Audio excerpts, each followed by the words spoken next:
News Karnataka ಫಸ್ಟ್ಗೆ ಸ್ವಾಗತ. ಇಂದಿನ ಪ್ರಮುಖ ಸುದ್ದಿಗಳು. ನಮಸ್ತೆ, ನ್ಯೂಸ್ ಕರ್ನಾಟಕ 1 ಚಾನೆಲ್ಗೆ ಸ್ವಾಗತ. ನಾನು ಸುಷ್ಮಾ ಗೌಡ. ಈ ದಿನದ Koratagere big breaking news.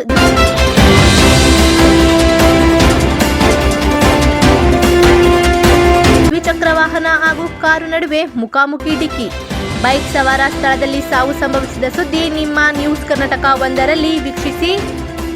Bengaluru ಕಡೆಯಿಂದ ಬರುತ್ತಿದ್ದ ದ್ವಿಚಕ್ರ ವಾಹನಕ್ಕೆ ಕೊರಟಗೆರೆ ಕಡೆಯಿಂದ ಬರುತ್ತಿದ್ದ ಕಾರು ಡಿಕ್ಕಿ ಹೊಡೆದ ಪರಿಣಾಮ ಆಂಧ್ರಪ್ರದೇಶದ ಬಾಳೆಕಟ್ಟೆ ಗುಡಿಬಂಡೆ ಮೂಲದ ವಾಸಿ ಮಂಜುನಾಥ್ 22 ವರ್ಷದ ಯುವಕ ಸ್ಥಳದಲ್ಲೇ ಸಾವನ್ನಪ್ಪಿದ್ದಾನೆ. ಕೊರಟಗೆರೆ ತಾಲೂಕಿನ ಜಿ ನಾಗೇನಹಳ್ಳಿ ಸಮೀಪದ ಖಾಸಗಿ ಸೌತೆಕಾಯಿ ಫ್ಯಾಕ್ಟರಿ ಬಳಿ ಹೆದ್ದಾರಿಯಲ್ಲಿ ಈ ಘಟನೆ ನಡೆದಿದೆ. ಅಪಘಾತ ನಡೆಯುತ್ತಿದ್ದಂತೆ ಕಾರು ಚಾಲಕ ಕಾರಿನ ಸಮೇತ ಸ್ಥಳದಿಂದ ಪರಾರಿಯಾಗಿದ್ದಾನೆ. ಘಟನಾ ಸ್ಥಳಕ್ಕೆ ಸಬ್ ಇನ್ಸ್ಪೆಕ್ಟರ್ ಚೇತನ್ ಕುಮಾರ್ ಹಾಗೂ ತಂಡ ಭೇಟಿ ನೀಡಿ ಪರಿಶೀಲಿಸಿ ಕೊರಟಗೆರೆ ಪೊಲೀಸ್ ಠಾಣೆಯಲ್ಲಿ ಪ್ರಕರಣ ದಾಖಲಾಗಿದೆ ಎಂದು ತಿಳಿದು ಬಂದಿದೆ.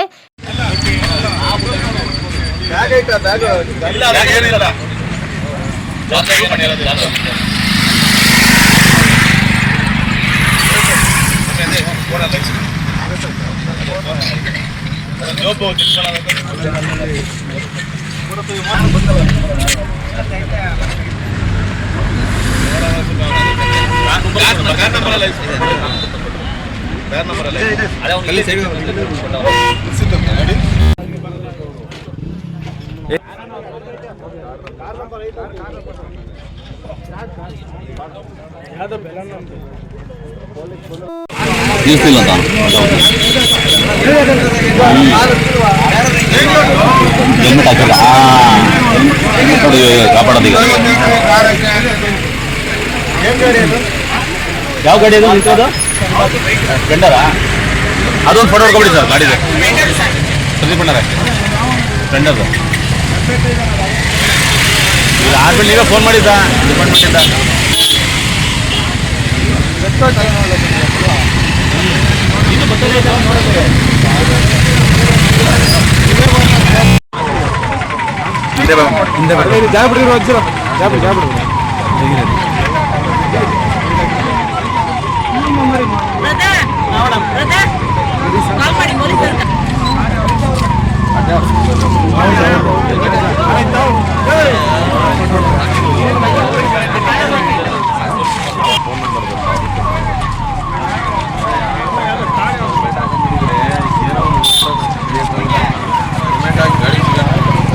ನ್ಯೂಸ್ ಕರ್ನಾಟಕ 1 ವರದಿ. ಕೊರಟಗೆರೆ ತಾಲೂಕು ಹೊಸಕೋಟೆ ಮುತ್ತುರಾಜ್.